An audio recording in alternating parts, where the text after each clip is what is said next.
Welcome back to Drowsy Tales Daily. Tonight I have 33 incredible stories from Reddit about charity and nonprofit frauds where trusted fundraising coordinators, donation managers, and nonprofit executives deliberately betrayed public trust through embezzlement schemes, fake campaigns, grant manipulation, and donation theft that turned compassionate community giving into devastating financial scandals and violated charitable organization standards. Our first story takes us to the Harbor Community Foundation in Seattle, where volunteer coordinator Sarah had been organizing their annual winter coat drive for 3 years. She was beloved by everyone, always bringing in impressive donation numbers that made the board proud. "We raised $42,000 this year," she announced at the December meeting, her smile beaming as she presented the financial report to applause from fellow volunteers.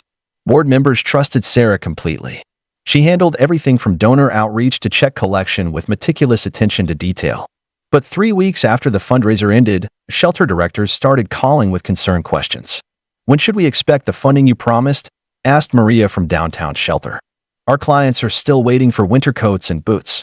Board President Jennifer was confused. "Sarah said all payments went out last week," she told Maria. But when Jennifer called other shelters, she discovered none had received their promised funds. Something was terribly wrong. Jennifer confronted Sarah during what should have been a celebration meeting. "Sarah, we need to talk about the coat drive payments," Jennifer said privately. Sarah's face went pale. "Oh, there was a banking delay," she stammered, avoiding eye contact. "Everything will be processed next week." But Jennifer had already started investigating. She discovered Sarah had opened a personal account using a name nearly identical to the foundation's official account. Sarah had been depositing legitimate donation checks into her fraudulent account while creating false documentation showing much smaller donation amounts in the foundation's records. When confronted with bank statements, Sarah broke down crying. "I was going to pay it back," she sobbed to the shocked board. "My husband lost his job and we were drowning in debt. I just needed to borrow it temporarily." But $28,000 had already been spent on personal expenses including mortgage payments, credit card debt, and a family vacation. The homeless shelters never received their promised funding, leaving hundreds of vulnerable people without winter coats, boots, and blankets they desperately needed during Seattle's harsh winter months. Our second story comes from the National Cancer Research Foundation, where Development Director Mark had been with the organization for 5 years. He was a star performer, consistently exceeding fundraising goals and earning recognition from the board for his innovative outreach strategies. Mark seemed genuinely passionate about the cause, often working late nights and weekends to coordinate campaigns. "Mark brings in more donations than our previous 3 directors combined," board chairwoman Linda proudly announced at the annual gala. Everyone trusted Mark completely. But things started unraveling when longtime donor Patricia called the main office with a puzzling question. "I donated $500 last month to your childhood leukemia research campaign," she explained to receptionist Joyce. "But I can't find any information about it on your website, and my niece was just diagnosed." Joyce was confused. "Ma'am, we don't currently have any childhood leukemia programs," she said carefully. "Are you sure you donated to our foundation?" Patricia was certain. She had the confirmation email and bank statement to prove it. When Joyce mentioned this strange call to Executive Director Robert, red flags immediately went up. They started investigating and discovered Mark had been running an elaborate parallel operation. He created multiple fake websites using names nearly identical to their foundation, like National Cancer Research Fund and Cancer Research Foundation Incorporated. These fraudulent sites featured professional designs with stock photos of sick children and heartbreaking fabricated stories about urgent treatment needs. Mark had been directing donors to these fake sites through social media campaigns and direct mail appeals he created independently. The fake campaigns generated over $80,000 in fraudulent donations that went straight into Mark's personal accounts. When authorities raided his apartment, they found detailed records of his fake campaigns, including hired actors posing as grateful families and a sophisticated network for targeting wealthy neighborhoods with emotional appeals. The real foundation's reputation was severely damaged, and legitimate fundraising efforts plummeted for months as donors questioned whether their contributions were actually helping cancer patients. Our third story takes us to the Green Earth Conservation Group, where grants manager Jennifer seemed like the perfect employee. She had been responsible for managing $2 million in federal wildlife habitat restoration grants over 3 years, and her detailed quarterly reports always satisfied oversight agencies. Jennifer was meticulous, organized, and passionate about environmental protection. Jennifer's documentation is exemplary, praised Federal Oversight Coordinator David during his annual review. Her reports show exactly how every dollar is being used for habitat restoration. The Conservation Group's board trusted Jennifer completely to handle the complex federal grant requirements. But during a routine audit, problems emerged when Auditor Michelle requested receipts for expensive scientific equipment purchases. "I need to see invoices for the soil analysis systems and water quality monitors," Michelle told Jennifer. Jennifer confidently handed over a thick folder of documentation. But when Michelle started verifying the invoices, red flags appeared immediately. The companies listed either didn't exist or provided completely different services than claimed. Jennifer had created an elaborate network of shell companies with legitimate-sounding names like Ecotech Scientific Solutions and Green Infrastructure Systems. She'd been billing the federal grants for expensive scientific equipment while actually using the money to purchase rental properties and build an investment portfolio. Her quarterly reports featured beautiful photographs of habitat restoration work, but investigators discovered the images were stolen from conservation projects in different states. When confronted with evidence of her shell companies, Jennifer remained calm and defiant. "I was investing the money wisely to generate returns for future conservation efforts," she argued to shocked federal investigators. But bank records revealed no intention to return any funds to conservation work. Jennifer had been living lavishly while grant programs were suspended, jeopardizing legitimate conservation work across multiple states and destroying trust in the federal grant system. Our fourth story comes from the Valley Regional Food Bank, where Director Tom had been a pillar of the community for 8 years. He was respected by everyone, from city council members to volunteer coordinators. Tom's operation always looked impressive on paper. His distribution reports showed thousands of pounds of food reaching hungry families every month. "Tom runs the most efficient food bank in the state," praised County Supervisor Janet. "His numbers are always stellar." Local businesses trusted Tom completely when donating excess inventory. But partner organizations started questioning why their pantry shelves remained empty despite Tom's claims of abundant food distribution. "We're supposed to receive weekly deliveries from the regional food bank," complained Soup Kitchen Director Carlos during a partner meeting. "But we haven't seen anything in 2 months. How can we serve meals without ingredients?" Janet decided to investigate these concerning reports. What she discovered was heartbreaking. Tom had been diverting truckloads of donated food to a network of small grocery stores that paid him cash for below-market inventory. He'd created completely fabricated distribution records showing food delivered to partner sites that didn't actually exist. Tom had even drawn up official-looking maps with fake addresses to support his false delivery claims. The scheme became particularly cruel during holiday seasons. Tom would appear on local television making emotional appeals for Thanksgiving turkey donations and Christmas gift packages. "No family should go hungry during the holidays," he'd say with tears in his eyes. But those same turkeys and gift packages were being sold to discount grocery stores while hungry families received nothing. When authorities searched the food bank warehouse, they found evidence Tom had been operating this heartless fraud for over 4 years. Thousands of families who qualified for food assistance never received help they desperately needed, while Tom collected nearly $60,000 from selling their donated food to profit-driven retailers. Our fifth story involves the Sunshine Youth Sports League, where Treasurer Linda had been managing finances for 6 years. Parents trusted her completely because she always presented balanced budgets at monthly meetings. Linda seemed genuinely caring about the children's experiences, often staying late to help with equipment and registration. "Linda goes above and beyond for our kids," praised League President Mike. "She's been organizing this program since most of these children were toddlers." But parents grew increasingly frustrated when equipment remained outdated and field maintenance was constantly delayed despite steady enrollment growth and rising registration fees. "We're paying $300 per child this season," questioned Father David during a heated board meeting. "But they keep saying there's no money for new uniforms or decent practice equipment." Mike decided to review the league's finances more carefully. What he discovered was devastating. Linda had been transferring registration payments directly into personal accounts while creating elaborate false expense reports to justify budget shortfalls. She'd been telling coaches they needed to organize their own fundraising for basic equipment like bats and helmets while using league funds for personal vacations, home improvements, and gambling debts. The scheme affected over 200 children whose families had sacrificed to pay participation fees, expecting their children to receive proper equipment and coaching. Linda had convinced the board to increase registration costs multiple times, claiming rising operational expenses when actually she was funding her addiction to casino gambling. When confronted with bank statements showing personal purchases, Linda broke down and blamed stress from volunteer responsibilities. But the evidence showed deliberate, calculated theft spanning multiple seasons. Many families couldn't afford to pay additional fees to replace equipment their children had already been denied, forcing kids to quit sports programs that provided structure and friendship during crucial developmental years.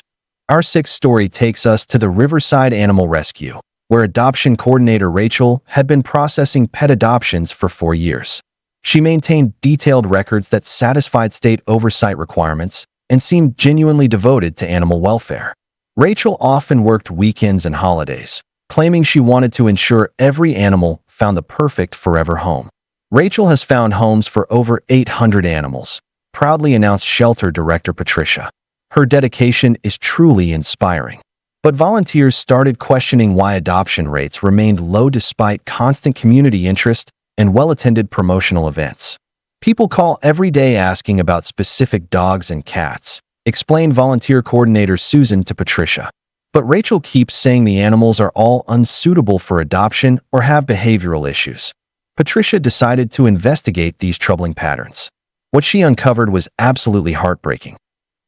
Rachel had been collecting full adoption fees from loving families while falsifying medical records to justify euthanizing those same healthy animals. She created an elaborate system where she would show animals to potential adopters, collect deposits and full adoption fees, then claim the animals had suddenly developed serious health issues requiring immediate euthanasia. The scheme was particularly cruel because Rachel targeted popular breeds and young animals that generated the highest adoption fees.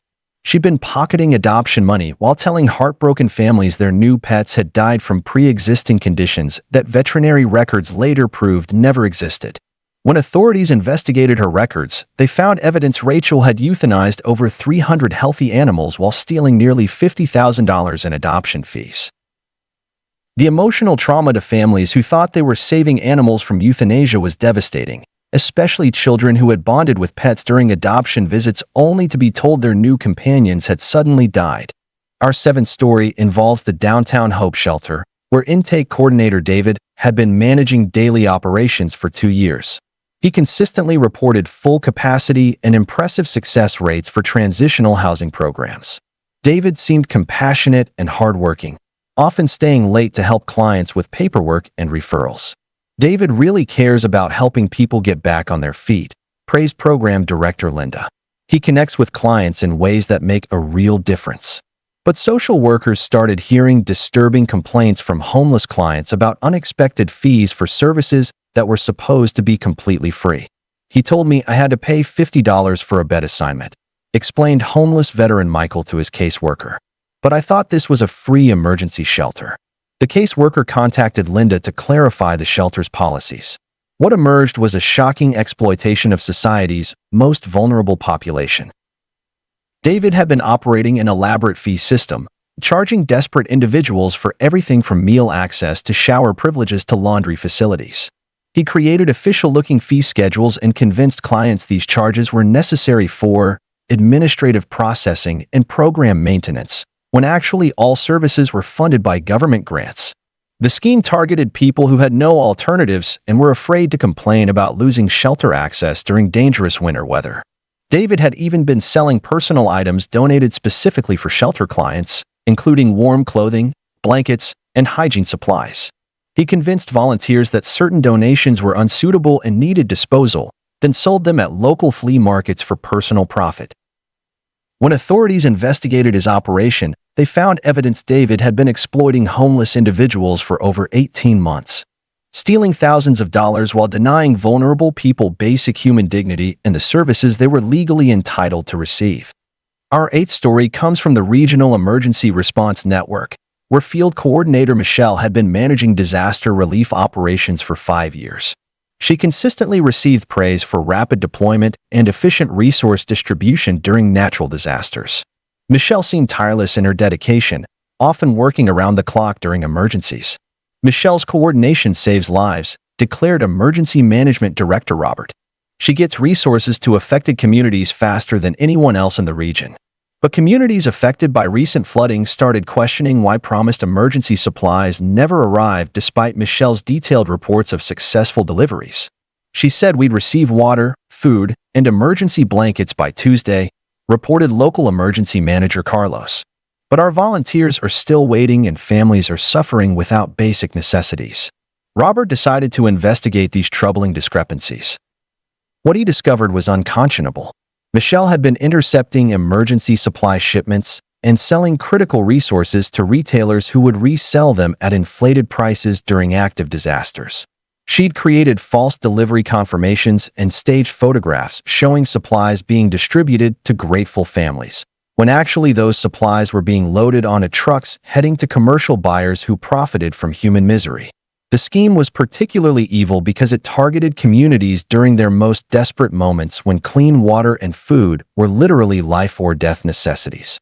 Michelle had established relationships with disaster profiteers who would pay premium prices for emergency supplies during active crises when demand was highest. When federal investigators tracked her activities, they found evidence she'd been operating this scheme across multiple disaster zones, stealing hundreds of thousands of dollars in relief supplies while families remained without clean water, food, and shelter during medical emergencies.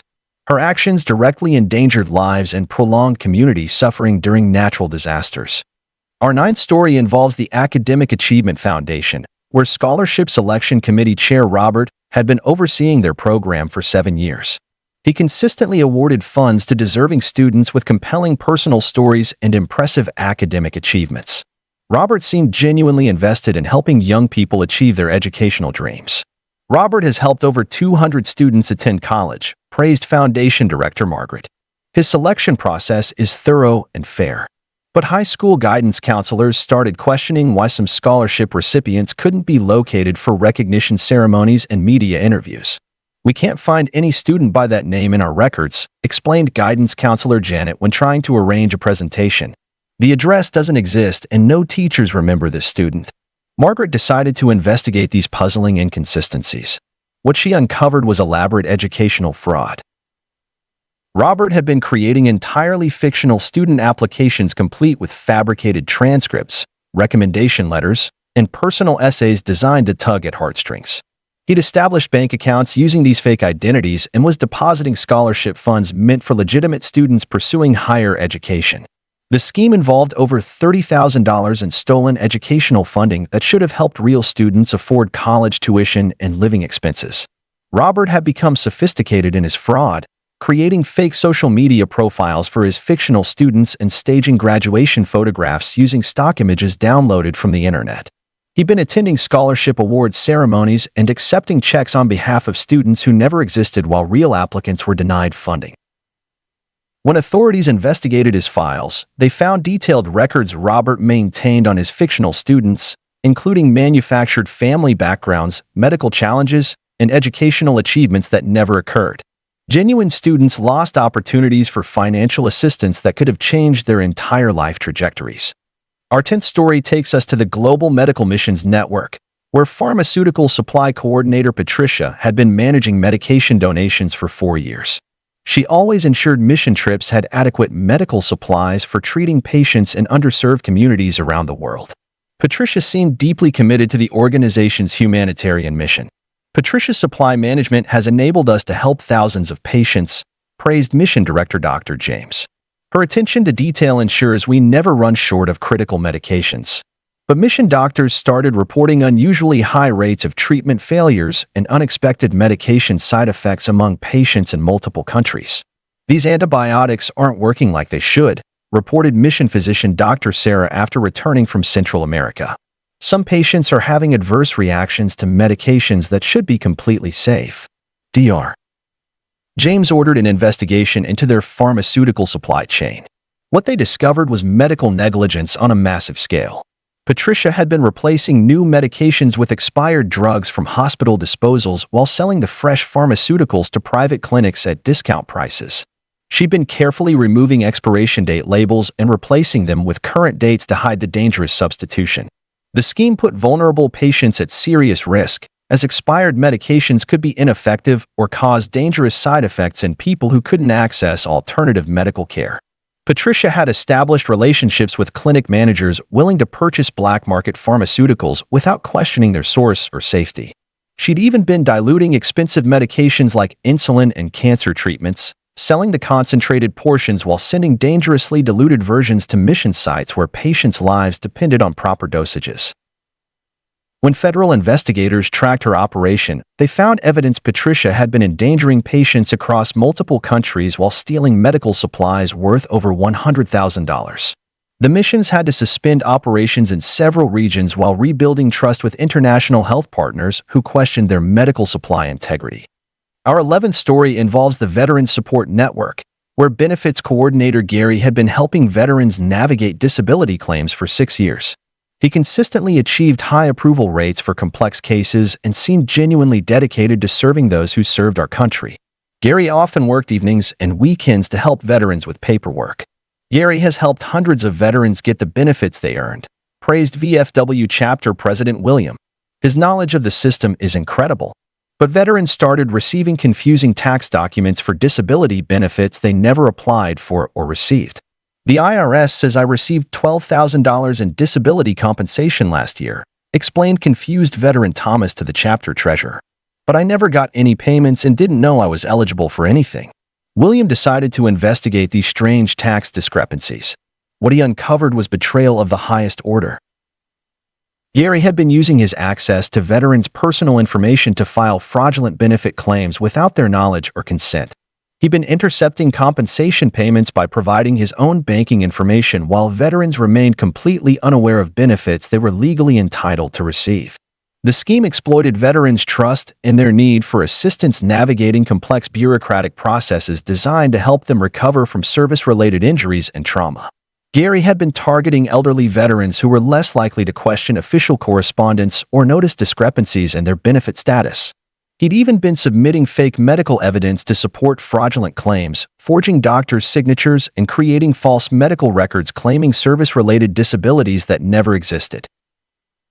When federal investigators tracked the extensive fraud, they found evidence Gary had stolen over $200,000 in veterans' benefits while denying rightful compensation to service members who had sacrificed their health for their country.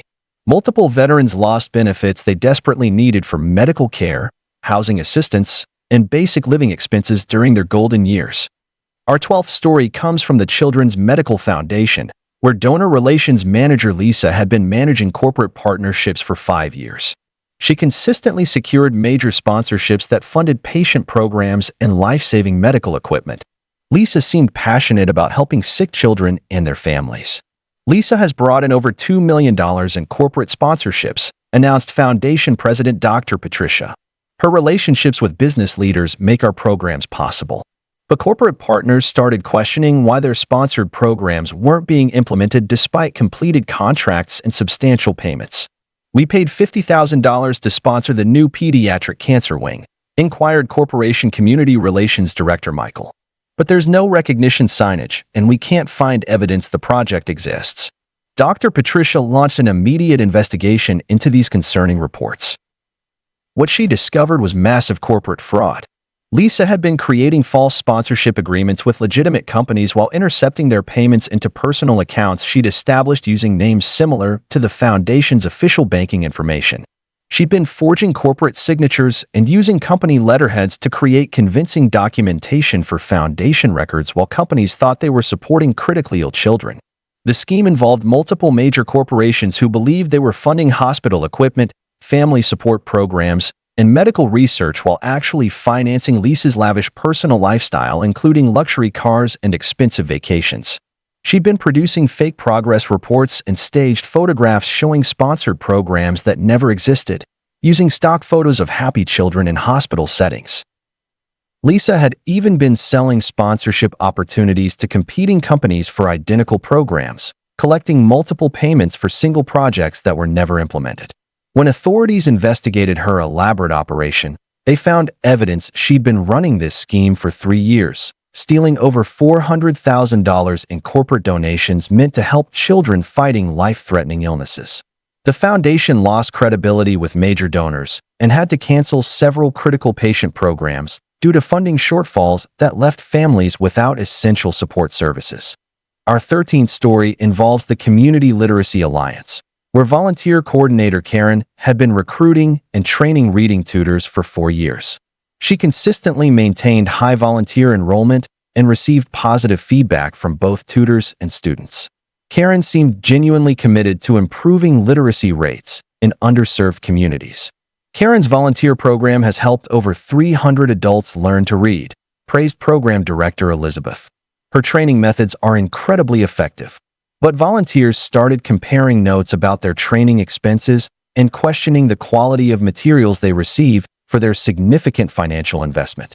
"I paid $200 for the Literacy Specialist Certification Packet," mentioned volunteer tutor Janet during a training session. "But this looks like photocopies from library books, not professional curriculum materials." Elizabeth decided to investigate these troubling concerns about program quality. What she uncovered was educational fraud that exploited people's desire to help others learn. Karen had been charging volunteers substantial fees for expensive training materials while providing cheap photocopied substitutes and pocketing the difference for personal use. She'd been claiming the fees covered professional development certification when actually volunteers received no official credentials or meaningful recognition for their investment. The scheme exploited volunteers' dedication to helping adults develop reading skills while denying them proper training resources they had paid for in good faith. Karen had been particularly targeting retirees and college students who were eager to volunteer but concerned about program costs and effectiveness. She'd even been selling the same photocopied materials to multiple volunteer cohorts while claiming each set was customized for specific student populations. When authorities reviewed her financial records, they found evidence Karen had been overcharging volunteers for 3 years while providing substandard training that potentially hindered their effectiveness as reading tutors. The literacy program lost credibility with volunteer organizations and struggled to recruit qualified tutors after news of the fraud spread throughout the community. Our 14th story takes us to the Regional Food Distribution Network, where coordinator Marcus had been managing food donations for 6 years. He consistently processed large volumes of donated food while maintaining impressively low waste rates in his official reports. Marcus seemed dedicated to fighting hunger in the community. "Marcus runs the most efficient food distribution operation in the state," declared Network Director Sandra. "His waste reduction numbers are remarkable." But partner food pantries started questioning why their shipments consistently contained mostly expired or damaged items, while Marcus claimed to be receiving high-quality donations from major grocery chains and restaurants. "Every delivery we get seems to be near expiration or damaged," observed pantry volunteer coordinator Maria during a monthly meeting. "But the donors tell us they're giving fresh products with plenty of shelf life remaining." Sandra decided to investigate these concerning patterns in food quality distribution. What she discovered was criminal exploitation of hungry families. Marcus had been selling the best donated food to restaurant owners who would pay cash for below-market ingredients while distributing only damaged or expired items to families struggling with food insecurity. He'd been creating false disposal records claiming fresh food had spoiled during transport when actually it was being sold for personal profit to businesses that didn't question the source. The scheme directly harmed food-insecure families who received lower-quality nutrition while Marcus enriched himself from their desperation. He'd established ongoing relationships with several restaurants willing to purchase surplus food without proper documentation or health department oversight. Marcus had even been timing his sales to coincide with restaurants' busy periods when they needed ingredients urgently and would pay premium prices for quality food. When authorities investigated his extensive operation, they found evidence he'd been running this fraud for 4 years, stealing food worth over $70,000 while families struggled with hunger and malnutrition. The food distribution network had to rebuild relationships with major donors who questioned where their charitable contributions were actually going. Our 15th story involves the Eastside Community Health Clinic, where insurance coordinator Diana had been managing patient billing and claims for 5 years. She consistently maximized insurance reimbursements while maintaining the clinic's mission of affordable care for low-income patients. Diana seemed genuinely caring about patient welfare and financial accessibility. Diana's billing expertise has kept our clinic financially stable, praised clinic director Dr. Robert. She understands both insurance systems and our commitment to serving everyone regardless of ability to pay. But patients started receiving unexpected bills for services they understood were covered by sliding scale payment programs or charity care policies. They told me my diabetes care would be free based on my income level, explained confused patient Maria to the clinic's patient advocate. But now I owe $3,000 and they're threatening to send me to collections. Dr. Robert immediately launched an investigation into billing practices that seemed to contradict their charitable mission. What he uncovered was sophisticated medical billing fraud. Diana had been submitting insurance claims and grant reports indicating services were provided at no cost to patients while simultaneously billing those same patients full commercial rates for identical treatments. She'd been collecting both insurance reimbursements and patient payments for the same medical services while maintaining dual record systems that concealed the double billing from oversight agencies. The scheme particularly targeted vulnerable patients who relied on charity care and sliding scale programs, but couldn't afford unexpected medical bills that threatened their financial stability. Diana had been sophisticated in her fraud, timing patient bills to arrive after insurance payments were processed and grants were disbursed to avoid immediate detection. She'd even been pressuring patients to establish payment plans for services they believed were already covered by assistance programs, causing additional stress during medical treatment. When authorities investigated her complex billing practices, they found evidence Diana had been double charging for services worth over $150,000 while causing severe financial hardship for patients who couldn't afford medical care. Many patients stopped seeking necessary treatment due to fear of receiving unexpected bills that could destroy their family budgets.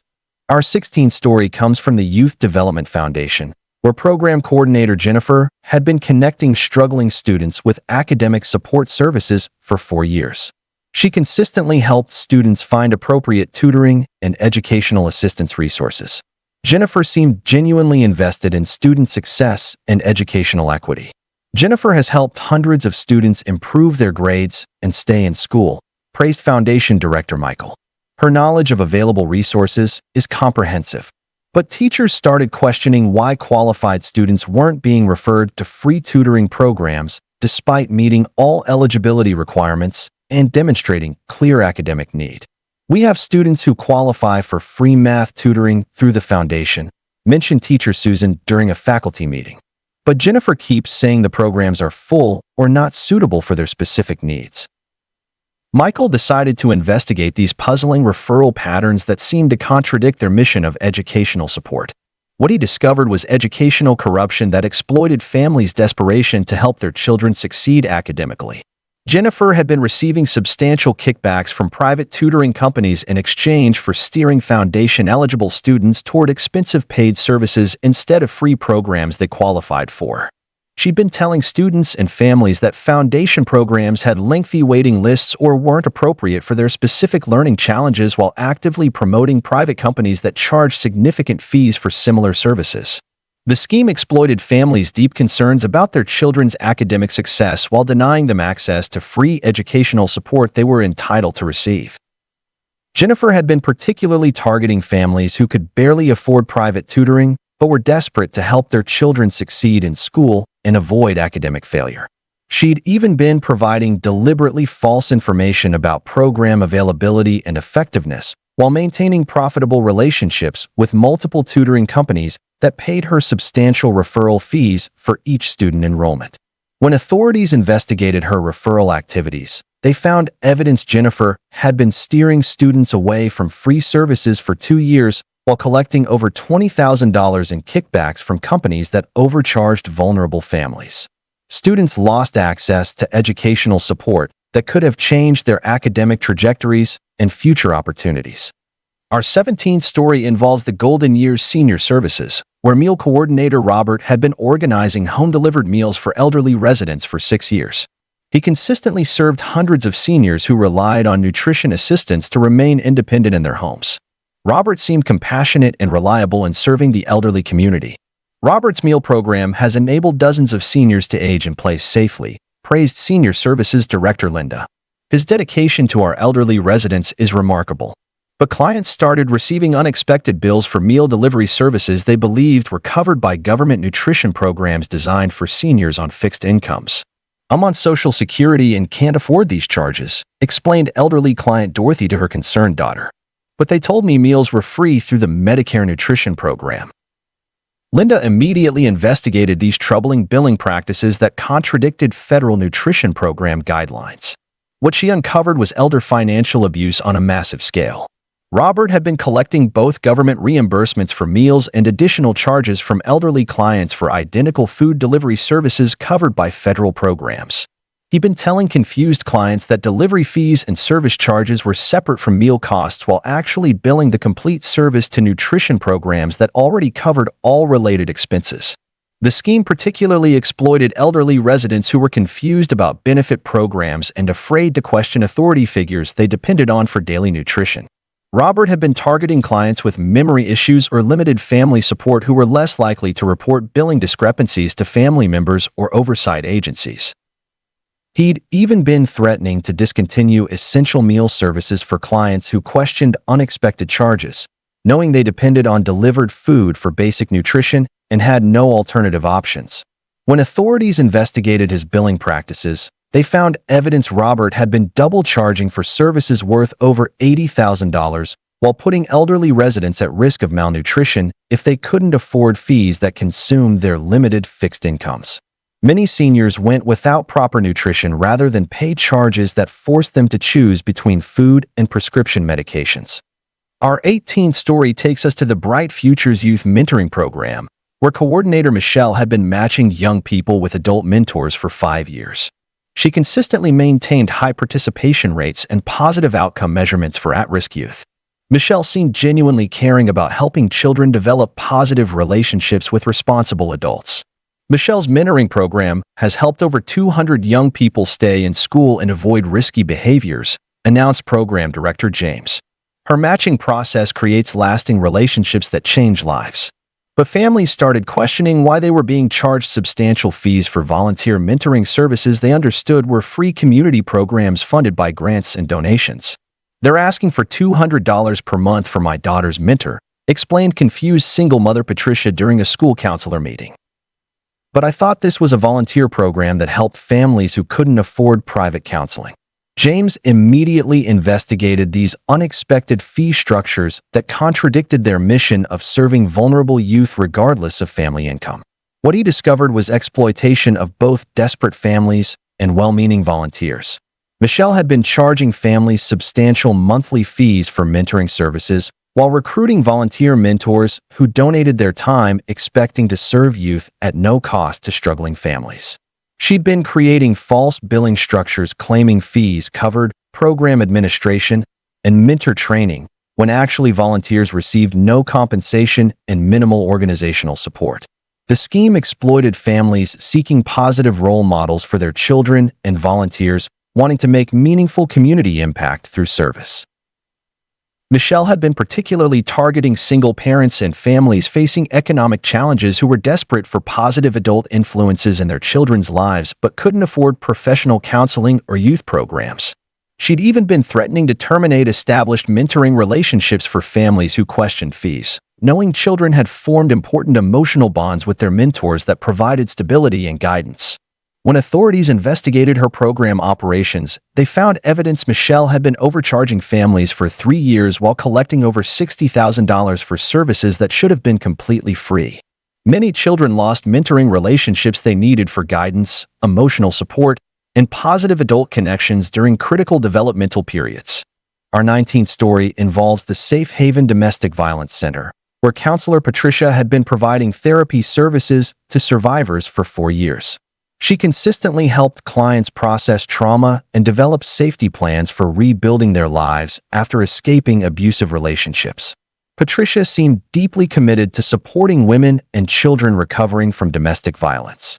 Patricia's counseling has helped hundreds of survivors heal and rebuild their confidence, praised Center Director Dr. Maria. Her trauma-informed approach creates safe spaces for recovery. But insurance companies started questioning therapy billing patterns that showed expensive individual sessions, when group therapy was more typical for shelter-based programs serving multiple clients with similar needs. These claims show individual trauma counseling sessions, noted insurance investigator David during a routine audit. But our records indicate this facility primarily uses group therapy models that serve multiple clients simultaneously. Dr. Maria launched an immediate investigation into billing practices that seemed inconsistent with their established treatment protocols. What she discovered was insurance fraud that potentially compromised survivor care. Patricia had been billing insurance companies for expensive individual therapy sessions while actually providing group counseling that served multiple clients simultaneously in shared support settings. She'd been creating false individual session notes indicating private therapy when clients were actually participating in support groups that provided peer connection rather than personalized therapeutic intervention. The scheme defrauded insurance programs while potentially denying survivors the specialized individual attention they needed for healing from complex trauma and developing personalized safety strategies. Patricia had been sophisticated in her fraud, creating detailed individual treatment plans that justified insurance billing while actually implementing group programming that focused on peer support rather than individualized trauma therapy. She'd even been backdating session notes to align with insurance billing requirements when group sessions didn't match claimed individual appointment schedules. When authorities investigated her billing practices, they found evidence Patricia had been overbilling insurance companies for services worth over $90,000, while survivors may not have received the personalized therapy support their recovery required. The Domestic Violence Center lost credibility with insurance providers and struggled to maintain adequate counseling services for women escaping dangerous situations. Our 20th story comes from the Career Development Institute, where placement coordinator David had been connecting job training graduates with employment opportunities for 5 years. He consistently achieved impressive placement rates that satisfied program funders and oversight agencies monitoring workforce development outcomes. David seemed genuinely invested in helping people transition from unemployment to stable careers. David's placement program has helped over 400 people find meaningful employment, announced Institute Director Rebecca. His industry connections create real opportunities for our graduates. But trainees started reporting serious problems with job placements that didn't utilize their training or provide promised advancement opportunities that justified their educational investment. I completed certification in medical office administration, explained frustrated graduate Lisa during a follow-up survey. But they placed me in a warehouse position that doesn't use any of my skills or offer the career growth they promised. Rebecca decided to investigate these concerning placement patterns that seemed to contradict their mission of career development and skills-based employment. What she uncovered was workforce development corruption that betrayed people seeking better lives through education. David had been accepting substantial bribes from employers who needed workers for difficult-to-fill positions, regardless of whether those jobs matched trainees' skills, career objectives, or salary expectations. He'd been steering qualified candidates toward jobs that paid him kickbacks while ignoring placements that would better serve trainees' professional development and financial stability. The scheme undermined the entire purpose of job training programs while exploiting people who had invested time and effort in developing specific marketable skills. David had been particularly targeting employers who needed workers for undesirable positions with high turnover rates and were willing to pay bribes for guaranteed employee referrals regardless of job satisfaction or retention. He'd even been providing false information about job responsibilities, working conditions, and advancement potential to convince trainees to accept inappropriate placements that didn't match their training or career goals. When authorities investigated his placement activities, they found evidence David had been accepting bribes worth over $40,000 while job training graduates were steered away from careers they had specifically prepared for through education and certification programs. Many trainees ended up in dead-end jobs that didn't utilize their education, provide financial stability, or offer the career advancement opportunities that motivated their educational investment. Our 21st story involves the Green Spaces Community Garden Project, where coordinator Lisa had been managing the neighborhood gardening program for 3 years. She consistently organized successful growing seasons that provided fresh produce for both participants and charitable distribution to local food banks. Lisa seemed passionate about sustainable agriculture and community food security. Lisa's garden program has produced thousands of pounds of fresh vegetables, praised Community Development Director Mark. Her organizing skills have created a model program that other neighborhoods want to replicate. But dedicated gardeners started questioning why their substantial harvests weren't reaching local food banks despite coordinator reports of successful charitable donations to feed hungry families. "We grew hundreds of pounds of tomatoes, peppers, and herbs this season," mentioned concerned participant Janet during a harvest meeting. But the food bank director says they haven't received anything from our garden project all summer. Mark decided to investigate these puzzling discrepancies between reported donations and actual food bank deliveries. What he discovered was agricultural fraud that betrayed community gardeners' charitable intentions. Lisa had been selling the best produce to local restaurants and farmers markets at premium prices while telling participants their crops were being donated to help food-insecure families in the neighborhood. She'd been creating false donation receipts and staging photographs of food bank deliveries using produce purchased from other sources to maintain the illusion of charitable distribution. The scheme exploited community gardeners who had volunteered countless hours expecting their labor to help feed needy families, while Lisa profited from their charitable work. She'd been particularly targeting high-value crops like heirloom tomatoes and organic herbs that commanded premium prices from restaurant buyers seeking locally grown ingredients for their menus. Lisa had even been organizing additional garden plots while claiming expanded space was needed for increased charitable donations when actually more production meant higher personal profits from produce sales. When authorities investigated her sales activities, they found evidence she'd been selling community garden produce for over 2 years while collecting nearly $30,000 that should have benefited food-insecure families. The community garden lost credibility with participants who questioned whether their volunteer efforts were actually helping people in need or just enriching the coordinator. Our 22nd story takes us to the Adult Learning Center, where program coordinator Karen had been managing the literacy tutoring program for 4 years. She consistently reported successful student outcomes that justified continued government funding for professional tutoring services. Karen seemed dedicated to adult education and literacy improvement. Karen's program has helped over 500 adults improve their reading skills, declared Center Director Patricia. Her professional tutoring model achieves remarkable results for students who struggled with traditional education. But volunteer tutors started questioning why they were providing all direct instruction, while grant reports claimed the program employed professional literacy specialists providing individualized instruction. "I'm doing all the teaching for my assigned students," mentioned volunteer instructor Michael during a coordination meeting. But the grant reports say students are receiving professional tutoring from certified specialists. Patricia launched an investigation into program staffing that seemed inconsistent with funding documentation and reporting requirements. What she discovered was educational grant fraud that exploited both volunteers and government education programs. Karen had been billing government education grants for professional tutoring services while actually relying entirely on volunteer instructors who received no compensation for their teaching work. She'd been creating false employment records and detailed timesheets indicating professional staff were providing specialized instruction when volunteers were conducting all direct student contact without professional supervision or curriculum support. The scheme defrauded government education programs while exploiting volunteers who donated their time expecting to supplement rather than replace professional educational services.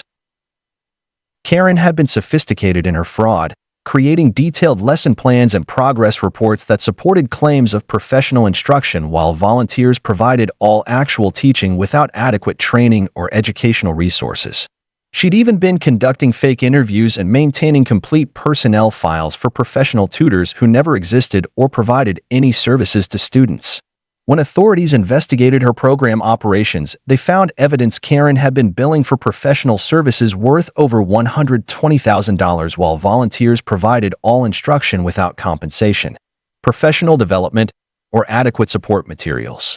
Students potentially received lower quality instruction than government grants were specifically designed to fund through certified professional educators. Our 23rd story involves the New Americans Resettlement Agency, where case coordinator Ahmad had been helping refugee families navigate complex resettlement services for 6 years. He consistently processed high numbers of successful family placements that impressed federal oversight officials monitoring refugee integration outcomes. Ahmad seemed genuinely committed to helping displaced families rebuild their lives in America. Ahmad has helped over 300 refugee families successfully integrate into our community, praised agency director Sarah. His knowledge of available services and application processes is comprehensive.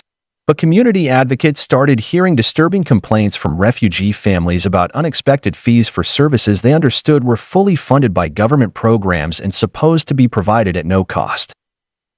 He's asking for $300 for employment assistance and job placement services, explained one Somali family through an interpreter at a community meeting. But we were told all resettlement services were free through government programs. Sarah immediately investigated these troubling fee structures that contradicted federal resettlement program guidelines and funding requirements. What she discovered was exploitation of the most vulnerable population. Ahmad had been charging desperate refugee families substantial fees for essential services while collecting full government reimbursements for those same assistance programs from federal agencies. He'd been exploiting families' limited English skills and unfamiliarity with American systems to collect fees they couldn't afford while billing agencies that had already paid for complete resettlement services. The scheme particularly targeted the most vulnerable refugees who had no alternatives and were afraid to complain about losing resettlement assistance they desperately needed to avoid homelessness and deportation. Ahmad had been creating false fee schedules and convincing families these charges were necessary for processing applications and accessing services when actually all assistance was fully funded by federal grants. He'd even been threatening to discontinue critical assistance for families who questioned unexpected charges, knowing they had no other options for navigating complex immigration and social service systems. When authorities investigated his billing practices, they found evidence Ahmad had been double charging for services worth over $70,000 while putting refugee families at risk of homelessness and deportation if they couldn't afford fees that consumed their limited resources. Many families went without necessary employment assistance, housing support, and legal services rather than pay charges that prevented them from achieving self-sufficiency and successful integration into American society. Our 24th story comes from the Neighborhood Health Screening Initiative, where coordinator Jennifer had been organizing community health assessments for 5 years. She consistently served hundreds of residents who received free health screenings and referrals for follow-up medical care.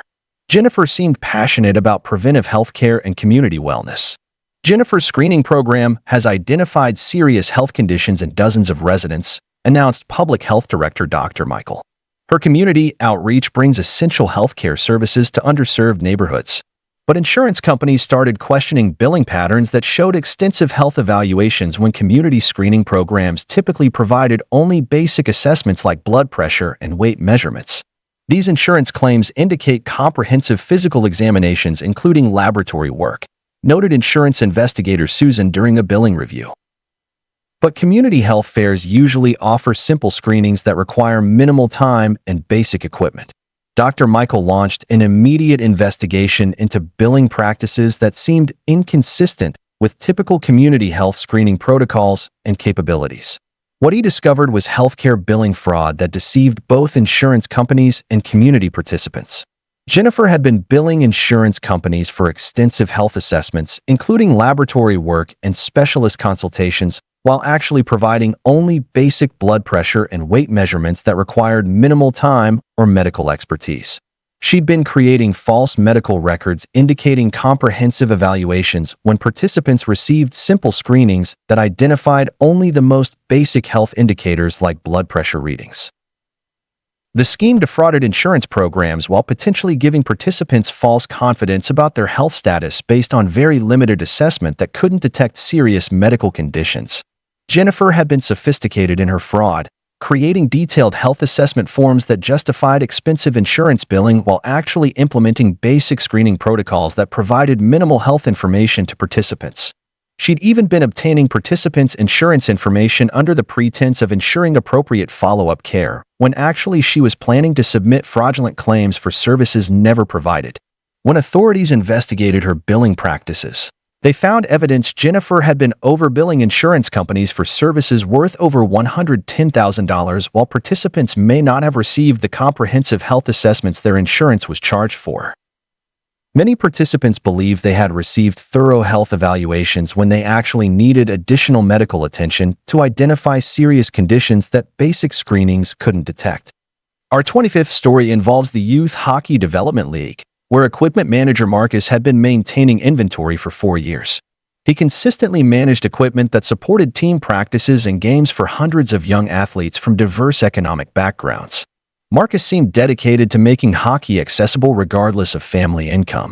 Marcus has equipped over 200 young players with quality gear, praised league director Jennifer. His equipment program makes hockey possible for kids who couldn't otherwise afford to play. But parents started questioning why they needed to purchase expensive equipment when substantial community donations were supposed to provide gear for players who couldn't afford the high costs of hockey participation. "We donated complete gear sets for 10 players last month," explained confused community donor Robert to the program director. But the coach says there's no available equipment and families need to buy everything themselves. Jennifer decided to investigate these puzzling inventory discrepancies that seemed to contradict their mission of accessible youth sports. What she discovered was sports equipment fraud that denied children opportunities to participate in organized athletics. Marcus had been selling donated hockey equipment to sporting goods stores and private buyers while telling coaches that gear was damaged, lost, or unsuitable for player use. He'd been creating false inventory reports claiming equipment deterioration and disposal while actually selling valuable hockey gear that could cost families thousands of dollars to replace. The scheme particularly harmed low-income families whose children couldn't participate in hockey without donated equipment that was supposed to make the sport accessible regardless of economic status or family income. Marcus had been targeting expensive equipment like goalie gear and composite sticks that commanded high resale prices from serious players willing to pay premium amounts for quality used equipment. He'd even been coordinating with equipment dealers who would purchase entire team equipment sets without questioning their source, documentation, or rightful ownership. When authorities investigated his sales activities, they found evidence Marcus had been selling donated equipment for 3 years while collecting over $50,000 that denied young athletes access to hockey participation. Many children lost opportunities to play organized sports that could have provided positive influences, physical fitness, team-building skills, and potential scholarship opportunities for talented players. Our 26th story takes us to the Community Mental Health Support Center, where group facilitator Patricia had been conducting support groups for depression and anxiety for 5 years. She consistently helped clients develop coping strategies and peer support networks for managing mental health challenges. Patricia seemed genuinely caring about client welfare and mental health recovery. Patricia's support groups have helped hundreds of people manage depression and anxiety, praised Center Director Dr. James. Her group facilitation skills create safe spaces for healing and peer connection. But insurance companies started questioning therapy billing that showed individual psychotherapy sessions when group therapy was the standard treatment model for this type of community mental health program. These insurance claims indicate individual therapy sessions, noted insurance investigator Margaret during a billing audit. But this facility primarily operates support groups that serve multiple clients simultaneously rather than individual counseling. Dr. James immediately investigated billing practices that seemed inconsistent with their established group therapy treatment protocols and insurance agreements. What he discovered was mental health billing fraud that potentially compromised client care quality. Patricia had been billing insurance companies for expensive individual therapy sessions while actually facilitating group meetings that served 8 to 12 clients simultaneously in shared therapeutic settings. She'd been creating false individual session notes indicating private therapy when clients were actually participating in group discussions that provided peer support rather than individualized therapeutic intervention tailored to specific mental health needs. The scheme defrauded insurance programs while potentially denying clients the specialized individual attention they needed for addressing serious mental health challenges that required personalized treatment approaches. Patricia had been sophisticated in her fraud. creating detailed individual treatment plans that justified expensive insurance billing while actually implementing group programming that focused on peer support rather than personalized therapy interventions designed for specific mental health conditions. She'd even been backdating individual session notes to align with insurance billing requirements when group meetings didn't match claimed private appointment schedules or individual therapy protocols. When authorities investigated her billing practices, they found evidence Patricia had been overbilling insurance companies for services worth over $80,000 while clients may not have received the individualized therapy support their mental health conditions required. Many clients believed they were receiving individual therapy when they actually needed more personalized mental health treatment to address complex psychological challenges. Our 27th story involves the Accessible Transportation Network, where coordinator Robert had been organizing transportation services for elderly and disabled residents for 6 years. He consistently provided hundreds of rides monthly that helped vulnerable community members access medical appointments and essential services. Robert seemed compassionate and reliable in serving people with mobility challenges. Robert's transportation program has enabled dozens of disabled residents to maintain independence, announced Network Director Linda. His scheduling expertise ensures people can access health care and shopping when they need it most. But clients started receiving unexpected bills for transportation services they understood were covered by government accessibility and aging programs designed to support independent living. "I'm on disability and can't afford these ride fees," explained wheelchair-bound client Thomas to his caseworker. "But they told me transportation was free through the county accessibility program."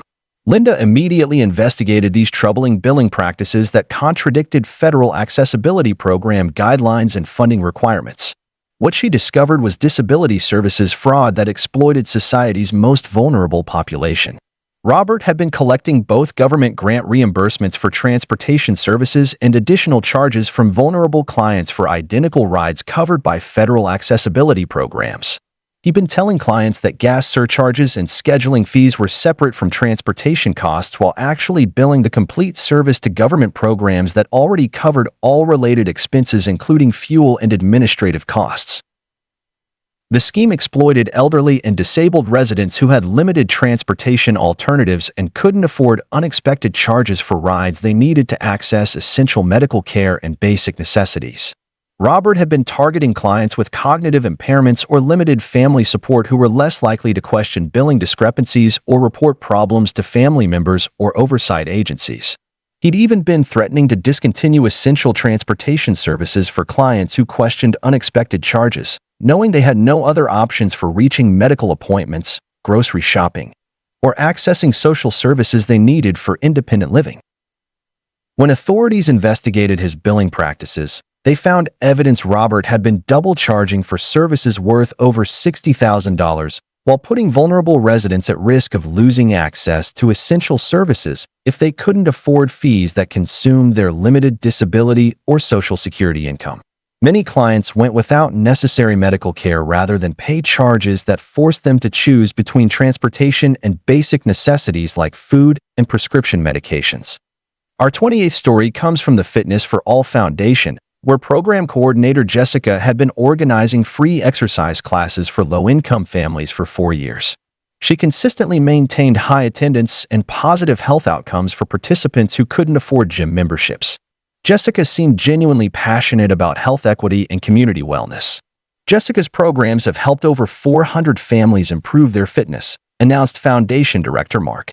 Her classes make exercise accessible for everyone regardless of income. But participants started receiving bills for fitness classes they understood were completely free community programs funded by health grants and corporate sponsorships. "They're charging me $40 per month for my daughter's yoga class," explained confused mother Sandra to the community center director. "But I was told all programs were free for families who qualify for assistance." Mark immediately investigated these unexpected fee structures that contradicted their mission of accessible community fitness. What he discovered was health program fraud that exploited families trying to improve their wellness. Jessica had been charging vulnerable families monthly fees for fitness classes while collecting full grant reimbursements for those same programs from health foundations and corporate sponsors.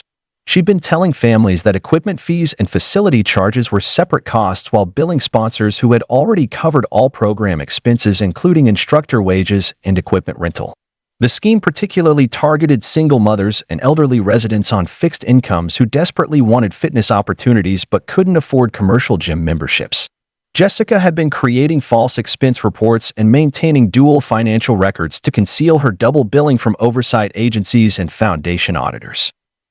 When authorities investigated her billing practices, they found evidence Jessica had been overcharging families for 2 years while collecting over $35,000 in fraudulent fees that prevented low-income residents from accessing health programs designed specifically for their benefit. Our 29th story involves the Community Arts Education Center, where supplies coordinator Michael had been managing art materials for after-school programs serving underprivileged children for 5 years. He consistently organized creative workshops that provided artistic opportunities for kids who couldn't afford private art lessons. Michael seemed deeply committed to arts education and child development. Michael's programs have introduced hundreds of children to painting, music, and theater, praised Center Director Lisa. His resource management makes professional quality arts education possible for families who couldn't otherwise afford it. But teachers started questioning why they constantly ran out of basic art supplies despite Michael's reports of adequate inventory and successful supply management. "We're always short on paints, brushes, and canvas," mentioned frustrated art teacher Karen during a staff meeting. "But Michael says we have plenty of supplies and the budget is fine." Lisa decided to investigate these persistent supply shortages that seemed to contradict inventory reports and program funding levels. What she discovered was educational resource theft that robbed children of creative opportunities. Michael had been selling donated art supplies to local schools and private art instructors while telling teachers that materials were damaged, expired, or unsuitable for children's use. He'd been creating false disposal records claiming supplies were ruined by water damage or pest problems while actually selling valuable art materials that had been donated specifically for underprivileged children's programs. The scheme particularly harmed children from low-income families who relied on the center for access to art supplies their families couldn't afford to purchase for home use. Michael had been targeting expensive materials like professional-grade paints and musical instruments that commanded high resale prices from private instructors and art schools. When authorities investigated his supply management, they found evidence Michael had been selling donated materials for 3 years while collecting over $28,000 that denied children access to art education resources specifically intended for their creative development. Our 30th story takes us to the Elder Care Support Network, where respite coordinator Patricia had been organizing temporary caregiving services for families caring for elderly relatives with dementia and mobility issues. She consistently helped overwhelmed families get short-term relief while ensuring elderly clients received proper care and attention. Patricia seemed genuinely understanding of caregiver stress and elder care challenges. Patricia's respite program has prevented dozens of families from having to place loved ones in nursing homes, announced Network Director Dr. Robert. Her caregiving coordination allows families to continue caring for elderly relatives at home. But families started receiving bills for respite care services they understood were covered by government elder care programs and family assistance grants. "They're charging us $60 per hour for respite care," explained exhausted caregiver Maria to her social worker. "But we were told the service was free through the county elder care program." Dr. Robert immediately investigated these troubling fee structures that contradicted federal elder care program guidelines and grant funding requirements. What he discovered was elder care fraud that exploited families during their most vulnerable and stressful caregiving periods. Patricia had been charging desperate families hourly fees for respite services while collecting full government reimbursements for those same caregiving hours from elder care programs. She'd been telling families that specialized care fees and overnight charges were additional costs while billing government programs that already covered all respite care expenses, including caregiver wages and emergency response capabilities. The scheme particularly targeted families struggling with the physical and emotional demands of caring for relatives with Alzheimer's disease and other conditions requiring constant supervision. Patricia had been creating false billing documentation and maintaining separate financial records to hide her double charging from family service agencies and government oversight departments. When authorities investigated her billing practices, they found evidence Patricia had been overcharging families for 18 months while collecting over $42,000 in fraudulent fees that forced families to choose between respite care and other essential expenses. Our 31st story involves the Community Technology Center, where equipment manager David had been maintaining computer labs and providing digital literacy training for low-income residents for 6 years. He consistently organized classes that helped adults develop job-relevant computer skills and provided children with technology access they couldn't get at home. David seemed passionate about bridging the digital divide in underserved communities. David's programs have helped over 600 people develop computer skills for employment, praised Center Director Jennifer. His equipment management ensures everyone has access to current technology regardless of economic background. But program participants started questioning why they were charged fees for computer classes and equipment use they understood were free community services funded by digital equity grants. "They want $50 for the basic computer course," explained confused participant James to his unemployment counselor. "But I thought job training programs were free for people receiving assistance." Jennifer immediately investigated these unexpected charges that seemed to contradict their mission of accessible technology education. What she discovered was digital divide exploitation that prevented people from gaining essential job skills. David had been charging vulnerable participants fees for computer classes while collecting full grant funding for those same training programs from digital equity foundations and workforce development agencies. He'd been telling participants that software licensing and equipment maintenance required additional payments while grants already covered all technology education expenses, including instructor salaries and software subscriptions. The scheme particularly harmed unemployed adults who needed computer skills for job applications but couldn't afford training fees that consumed their limited resources. David had been selling donated computers and tablets that were meant for program participants to use for job searches and skill development. When authorities investigated his program management, they found evidence David had been overcharging participants for 4 years while collecting over $53,000 that denied low-income residents access to technology training specifically designed to help them gain employment and economic stability. Our 30-second story comes from the Crisis Intervention Hotline Network, where call center coordinator Rachel had been managing suicide prevention and mental health crisis services for 5 years. She consistently maintained 24-hour coverage that provided life-saving support for people experiencing mental health emergencies. Rachel seemed deeply committed to suicide prevention and crisis intervention. Rachel's coordination has helped save hundreds of lives, announced Network Director Dr. Sarah. Her call center management ensures people in crisis always have someone to talk to when they need help most. But insurance companies started questioning billing patterns for crisis counseling services that showed individual therapy sessions when hotline programs typically provided brief intervention calls rather than ongoing therapy relationships. These insurance claims show extended individual counseling sessions, noted insurance investigator Michael during a billing review. But crisis hotlines usually provide short-term intervention calls, not ongoing therapy that would justify these billing amounts. Dr. Sarah launched an immediate investigation into billing practices that seemed inconsistent with standard crisis hotline protocols and insurance coverage guidelines. What she discovered was mental health crisis billing fraud that exploited people during their most vulnerable moments.